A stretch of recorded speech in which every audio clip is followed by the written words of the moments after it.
In the beginning, there was the PDP-11. Well, not really. But when it was introduced in 1970, it was one of the most inexpensive mini-computers around. It had open, published specifications, so you could build your own cards.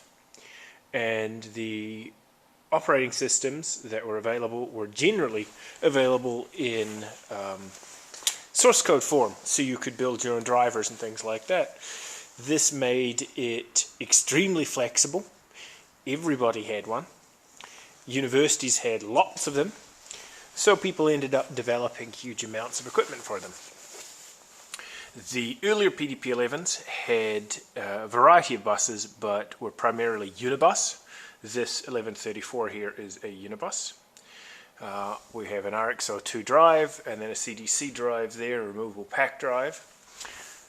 The later 11s, which some of you may recall, this is my 1173. This is a Q-bus. The 1173 is one of the later Q-buses. It's actually one of the fastest PDPs around. But I'm not going to focus on those today, as the title suggests. We're going to talk about VAXs. Unfortunately, I don't have any older VAXs. I don't have any of the big 780s, 750s, things like that. These are VAX 4000s. And these are cool, and maybe we'll do a video on these someday. But this isn't what I'm going to focus on. What I'd like to talk about is the MicroVAX 2. Now, the original VAX was an extension on the PDP-11. In fact, it was called the VAX 11. The PDP-11s were 16-bit machines, and the largest 11s had 4 megs of RAM, which meant that when you were using large programs, you had to come up with these really complicated memory overlay procedures, which it did, but it kind of didn't. And so this made programming really complicated. The VAX, which stands for Virtual Address Extension, was a 32-bit addressed machine, so the final largest VAX, the VAX 10,000, ended up with 3.5 gigs of RAM. The original VAX was introduced in 1977. The MicroVAX series were somewhat later. They came around in 1984. The MicroVAX was an attempt to shrink the original multi-cabinet VAX system down into a microprocessor, a VLSI style setup. So the first one, which was the MicroVAX 1, Seahorse was the code name, was released in October '84, and they used 2 VLSI chips to shrink most of the VAX down into these chips, the ALU and the FPU. Because in the real VAXs, they just had huge amounts of discrete logic. And the MicroVAX 2 was released in May '85. This is the Mayflower. It has 2 processors. It has the 78032 processor itself and the 78132 floating point coprocessor. The 032 runs at 5 MHz. It has a couple of very large gate arrays, which handle the CPU and Q-bus interface. The CPU processor, the CPU board has a MIG on board, and then you can add a bunch of memory cards after that. Now mine's a little dinged up, aren't they always? But on the outside we have the main power switch. This is a TK70, which is, for most geeks, a DLT drive. DEC originated the DLT drive, and the TK70, is the second DLT drive that ever existed. Second model, that is. We have our disk front panel here, so it can take 4 internal drives. So we've got a write protect and a ready light. The ready light will flash when the disk is being accessed. Disks are all in behind here. And then we have a halt and a restart button for the processor itself. On the back, pop off the panel. We have our little pocket, which, as you can see, has my notes as to how to configure the damn thing. We have the console panel here, which tells you what the boot settings are going to be. So do you boot straight into the OS, or you're going to go into language acquisition? Do you want to do diagnostics, the baud rate, the DB9 for the console itself? And then this is actually a LED display here which counts the numbers to tell you how it's doing in the boot process. These are for RRD50s, which we'll get to in a second. These are the large serial cards, which we'll also get to in a second. This is Delca. This is Ethernet, if you can believe it. The unit just takes in standard 110 volts, or 220 if you're down under. If we crack open the insides of the machine, we have the discs on these really nice little slide trays here. This is the TK70. This is the internal hard disk. This is an RD54, which is actually a 190 meg Maxtor MFM drive. We've got our drive backplane here, which has all of the plugs for the various drives. You can also stick an RX50 drive in here, which is the dual floppy disk drive. Power supply is on the far side of the machine, so the entire chassis has a power supply. It's not horrendously thick, that runs down the back of the machine, or the other side of the machine powering this. We have our Q-bus cage here. The early VAXs came with several buses in them. They used Unibus for the peripheral cards, and then used Mass Bus for the disk drives. The MicroVAXs obviously have Q-bus. It's a significantly smaller bus. Fan tray, cable mass, and then our backplane here for all of the, the bulkhead for all of the connectors on the back. We have the processor card, sits up here. We've got a RAM card here. The RAM card in this is an 8 meg RAM card. It's the largest RAM card these came with. The processor slots have a very specific order. You can see here it's got QQ and QCD. Only the first 3 slots could be used for processor and RAM. So processor was always slot 1, and then RAM could be in slot 2 and slot 3, or simply slot 2. So you can stick in a second 8 meg card. When you insert 2 8 meg cards in this, because it can only address 16 megs of RAM in this guise, the 1 meg of onboard RAM on the processor board actually gets disabled. We have an M9047, which is a bus grant continuity card. You'll see that I have shorter boards here, and then these boards are longer. These are either dual height or quad height boards.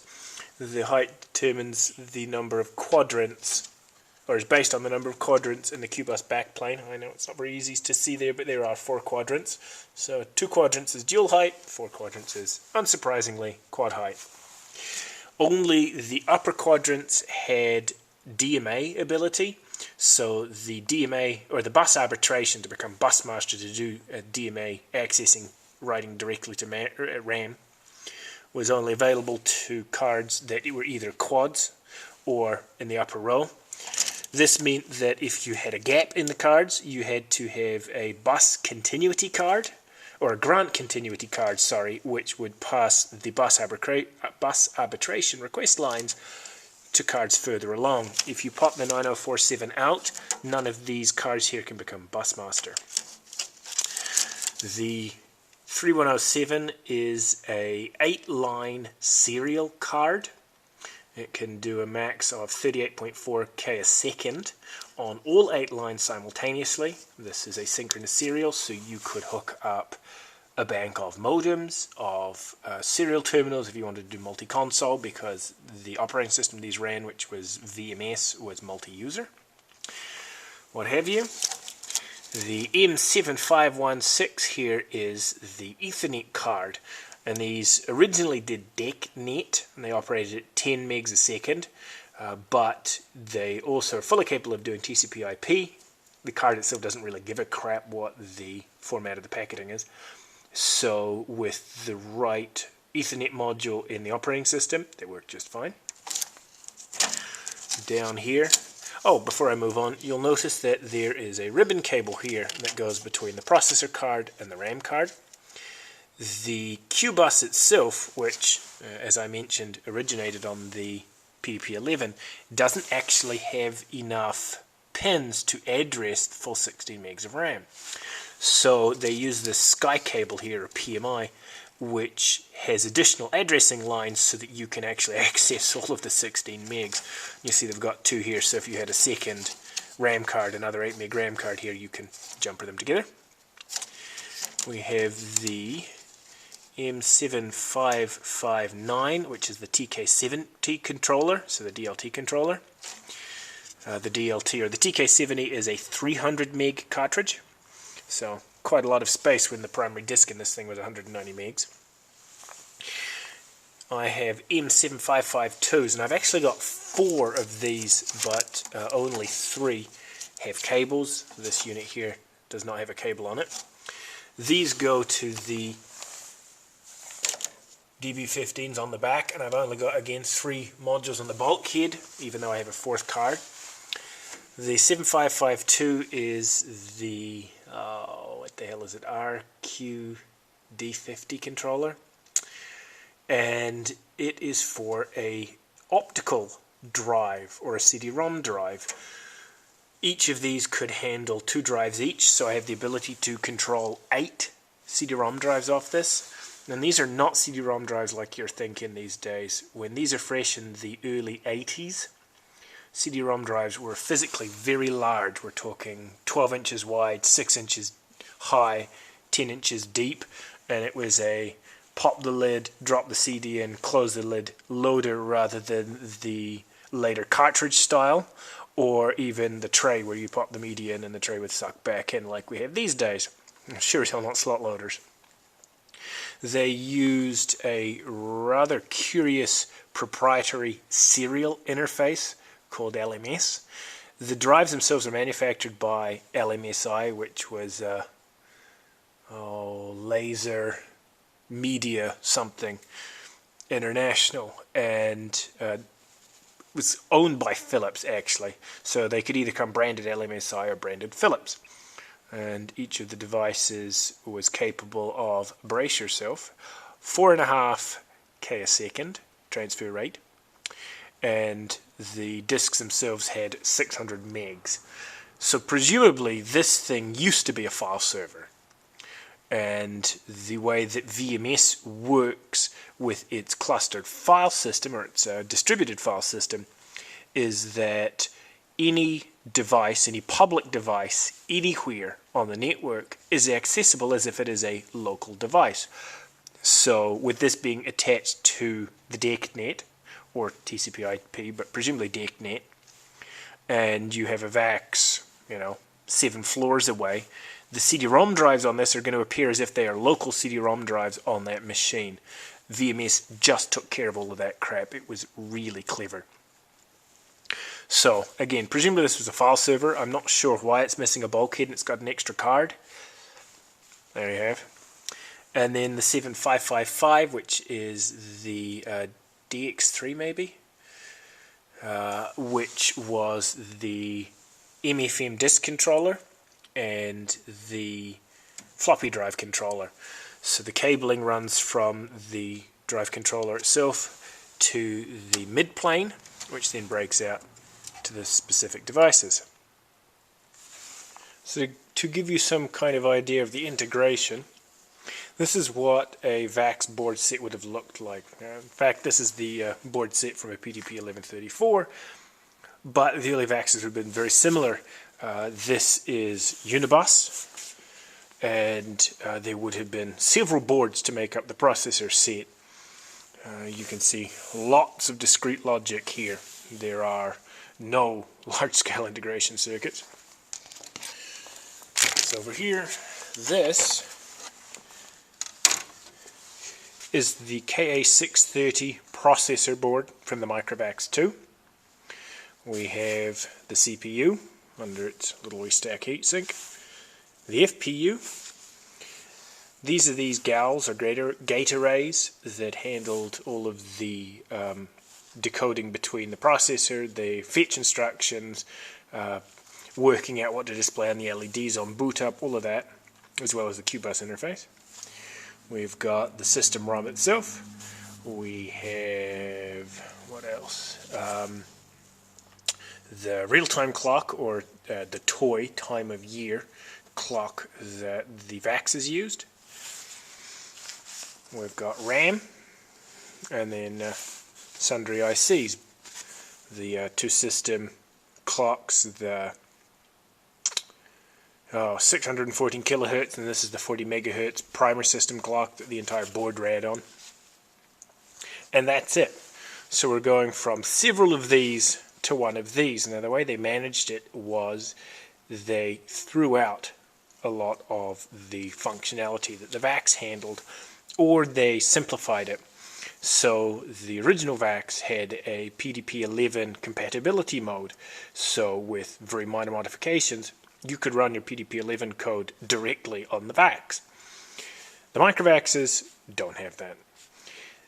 The VAX has several addressing modes, and there are a number of maths operations as well as data manipulation instructions. If you haven't figured it out by now, the VAX was a CISC, not a RISC. There are literally hundreds upon hundreds upon hundreds of instructions. The MicroVAX threw out several of the addressing modes, the data manipulation, and the math manipulation, or mathematical operations, were, instead of being done in hardware, were done in microcoded software, so that the operations were still there, so that the code that ran on the large VAXs would run on the MicroVAXs, but it would be considerably slower because it was run in software rather than hardware. But they were able to release the MicroVAX 2 for $20,000, which was about half to a fifth, depending on how configured the machines were, of what a real VAX cost, and shrunk it down to a single board. And then this is kind of when the wheels fell off. So I had wanted to finish up this video talking about VMS. VMS is a fascinating operating system. It was developed in concert at the same time as the VAX was developed. So they were specifically designed for each other, you could say. The concepts in VMS were either already advancements on existing ideas, or they were flat out groundbreaking in their own right, like the distributed file system and things like that. And it's also been a really long-lived operating system, which really adds to it. They joke VMS when it really can't fail. And if VMS was around in 1970-something, it only recently went out of service as HP quit supporting it, and recently, as in the last few years. The VMS operating system went from the VAX. It was then upported to the Alpha architecture when Digital moved to the Alpha. And then, of course, Digital was purchased by Compaq, who was then purchased by HP, and HP went Itanium mad, and VMS was ported to the Itanium. So this is an operating system that's had a really long life and continued through that life to be upgraded to meet the platforms that were available, which is really quite something. Unfortunately, this will be when the hard disk in my MicroVAX failed. So I'm going to continue on this bit, and if you're no interested, then shut her off now, on the boot process on the MicroVAX 2, which is about a 5-minute boot process because VMS takes forever to come up and the MicroVAX isn't particularly fast. We almost got as far as a root login, or a user login rather, but the internal disk, it sounds like maybe the voice coil mechanism has given up because it's a very high-pitched buzzing, like it's trying to seek the head mechanism and can't. It doesn't sound like a bearing or anything like that. Probably irreparable. And, you know, that's just what happens, particularly with older disks when they have moving parts. You know, c'est la vie. VMS is probably worth a video on its own, and so I'm going to see if I can figure out a way to get a VMS system running, whether it be with a real VAX or a simulated system, and we can chat about it. So, hopefully I'll get to follow up on that shortly. I really wanted to finish the video properly, but I weighed up getting a video out so you guys know that I'm still alive, or waiting another month to get it right, and I decided I'd rather get it out. I feel the pressure of trying to show that I am still here and that I do still give a crap and this channel is still active. So here it is. I would quickly like to apologize for all of the rustling noises. You can see I have my coat on. Today it is 3 degrees Fahrenheit in Iowa. That is minus 16 Celsius. Yesterday it was minus 3 Fahrenheit or minus 19 Celsius. So it's not horrendously warm, and I hear you yell, but JP, you have a furnace, we have seen it. Yes, I do. Unfortunately, a bird got into the vent pipe of the gas exhaust power vent and slipped all the way down the vent pipe, and when I tried to turn it on, got eaten by the centrifugal blower, the round fan, and it was well desiccated by then. It had obviously been in there for a while. I never noticed the smell, so I guess it must have vented outside. And unfortunately, because the motor was trying to turn but couldn't, it must have burnt something out, because even after I've removed the bird from the fan, and boy was that a pleasant experience, the fan no longer will even come on. So I'm going to have to remove the fan from the bloody furnace and see if I can find a replacement motor. And so, a long way of saying, it's bloody cold in here. Which hopefully won't preclude me doing more videos. But anyways, we'll roll on with the VMS partial boot. If you have been, thank you for watching. For those who joked about the Google Plus takeover, yes, it really did piss me off. I have avoided social media on purpose, and I had no choice but to move to it.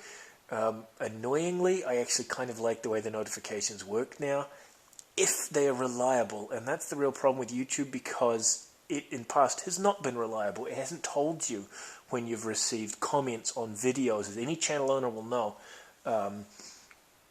Certainly for a single video, you get a single comment notification each time there's a new comment, but if you get like 15 comments, you just get the first notification, which makes perfect sense. But you might get 15 comments over 15 videos, and you may only get 3 or 4 notifications. So, and when you have a whole bunch of videos, and I'm not saying that I have buckets of them, but when you have a bunch, going through every single damn one of them to look for new comments and trying to remember which ones are new and which ones aren't, it's kind of a bitch. So, anyways, hopefully this will turn out to be a good thing and not a bad thing. Google's already admitted that the spam volume has not gone down, but in fact increased, because where the spam is coming from has changed. I guess it's neither here nor there. Anyways, as always, I appreciate your comments. When you can bloody comment, thank you, YouTube/Google. And yes, I know it's a free service. I do love you, but it would really have been nice if I didn't have to go through this. Anyways, I'll quit ranting, I swear to God. I appreciate the comments. I appreciate private mails, and all of my subscribers, 1,017 or something, which is completely insane. Hello! I hope you guys have a fantastic week. Take care of yourselves, and for the love of God, try and keep warm.